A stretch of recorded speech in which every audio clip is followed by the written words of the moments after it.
So, this is the object at hand. We can look at the headstock in a while, and the headstock will tell us what kind it is, maybe. Here's the body. Main thing is, this is flat. There's no distortion. This is from the Decalomania era. And they're not decals. They're silk screened. And the multicolored ones are interesting to try to figure out the order, and they did them in and stuff. So, we'll look it over a little bit more.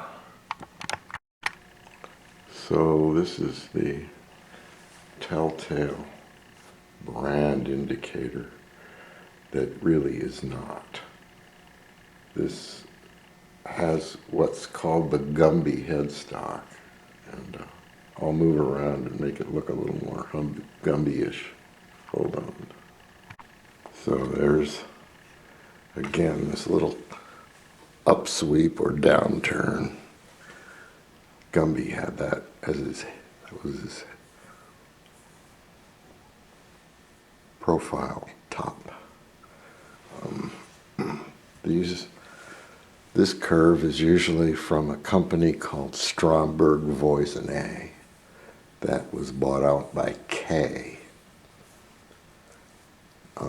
This is not a Stromberg Voisin. It's a Richter, R-I-C-H-T-E-R. It's a student grade lap steel. That's what it was made as, I'm sure. I've seen a lot of them. Definitely a student type guitar.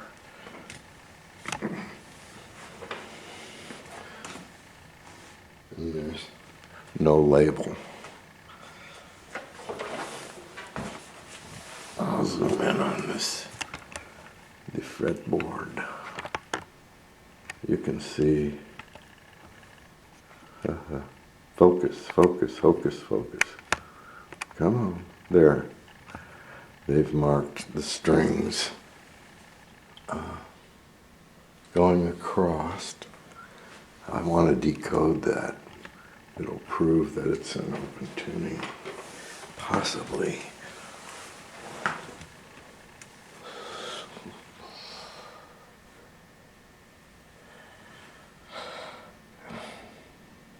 Looks like E-A-E-A. This is open A.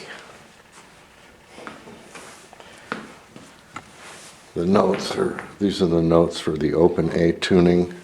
I've been playing them all my life. Now, so they've got the notes of each string. Then they've got the name of the fret. And I have to go back and figure this out. Since this is A, I don't know which of these strings they're attributing these letters to. This is D, E, and what you get into here is the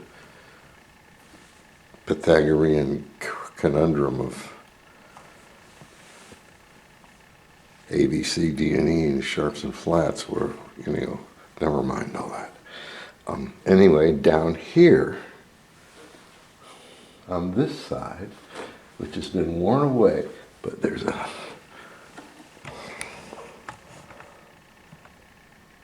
if I zoom any more, you can see this one. That's number 12, 11, 10, up to number 1. So they've numbered the frets here. They've given the note, or probably the chord name, in open A tuning. Let's see. A, B, C. I think that's what they've done. they've labeled the cord going that way, which makes sense. Oops, excuse me. So these are probably labels of the chord for the open A tuning. As you go up, it'd be A, B, C, D, E, F, G, up to A. Anyway, we'll do some looking at things. Oops, things that have to change, that need repair. Here we have this. This has shrunk away from here. And it's also done it right here, right here, but this is okay. Now, let's look at the bridge. Come on, go.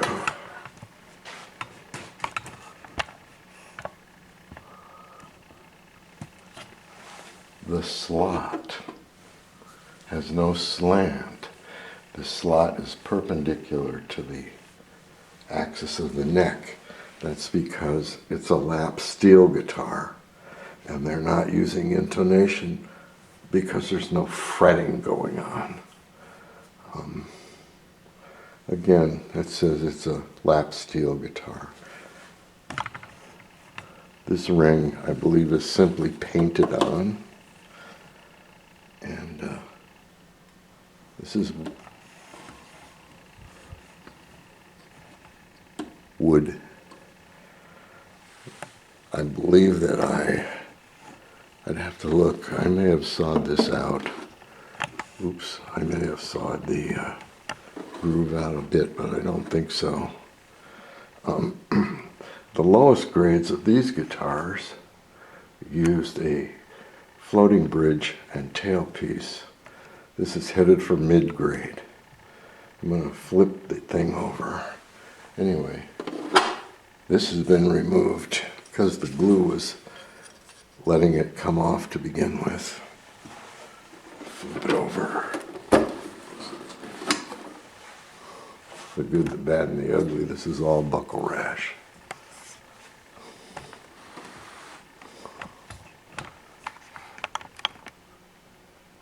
It's all buckle rash. So, it'll be fun. It's also cracked right here. Here. Now let's look up here. Let's look up at the neck. And the camera has a very poor focus. But right here, it says it's a Richter. Richter Manufacturing Company, Chicago, Illinois. And there's a little bar here, I don't know what. It's the Richter Manufacturing Company in Chicago. So you had Regal, Harmony, Richter, and K. And then Harmony got Regal when the market collapsed in after the economy collapsed in the Depression. By that time, Kay had already bought Stromberg, Voisin A. This is a lesser known company. Let's look inside.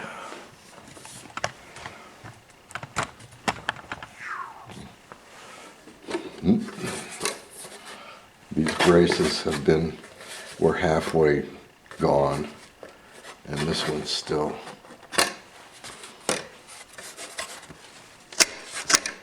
ready to come off.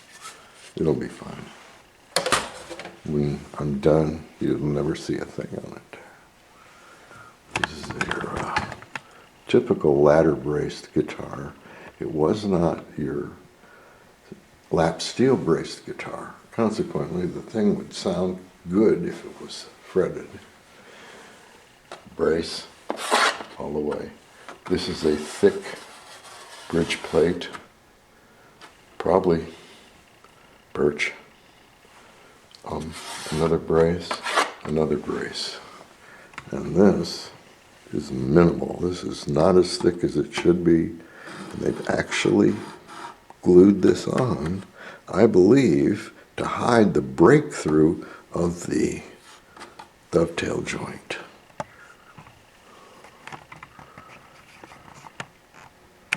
I believe this is a Depression era guitar. And here it's, as I say, this is very thin. And the thickness of the dovetail, the machine dovetail, would have broken through here. And they glued a thing on here to cover up that breakout. I'm gonna fill this in. Yes, fill these in to this level, and then cap it with another block, and then put a brace across.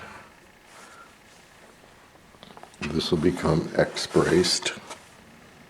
I had to remove the back to repair it, and these braces were obviously, you can see it wasn't well glued, so it's going to get, excuse me.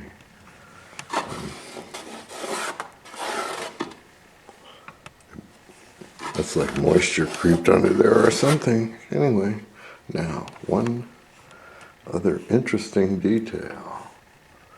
The kerfing is square. And not that pretty looking either, but the top and bottom kerfing are square, like cornbread, but not pie. Anyway, it's an identifier of some kind.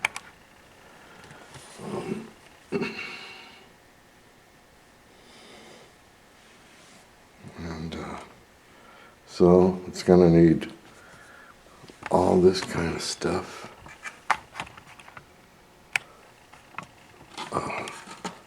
We have to make sure this is all secure. There's a gap there. It's actually, no, see, it's loose. So anyway, this gets filled in.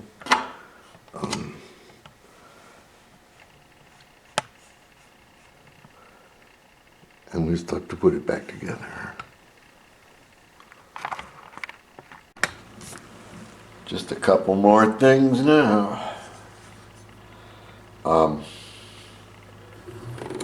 It's close to 100 years old. But this was a lap steel guitar. There's no fretwear. There's no fretwear at all. And there's no fretwear, or there's no gouges dug out of the fretboard because it was never fretted. The thing is new. Now, it's 90 years old, no truss rod, and this is common. This is only 6/1000ths of an inch thick. That's like 2 pieces of paper, maybe 1.5 sheets of copy paper. Now,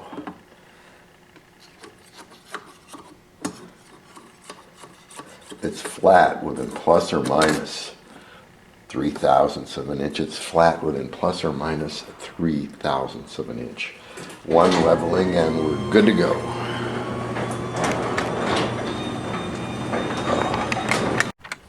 So this should be our last detail. And this one is for gear heads. We're missing a gear.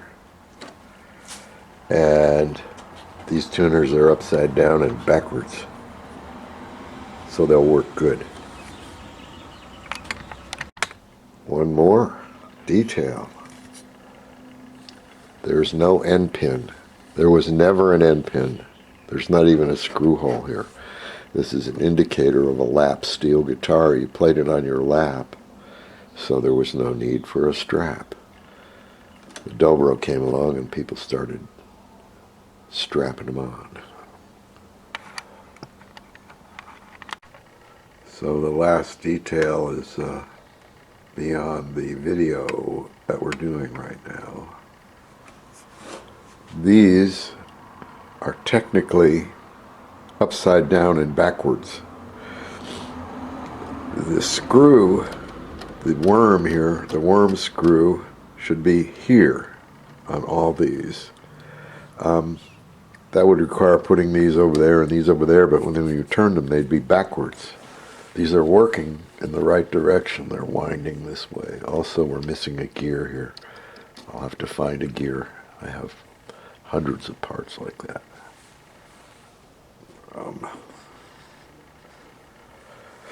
That gear.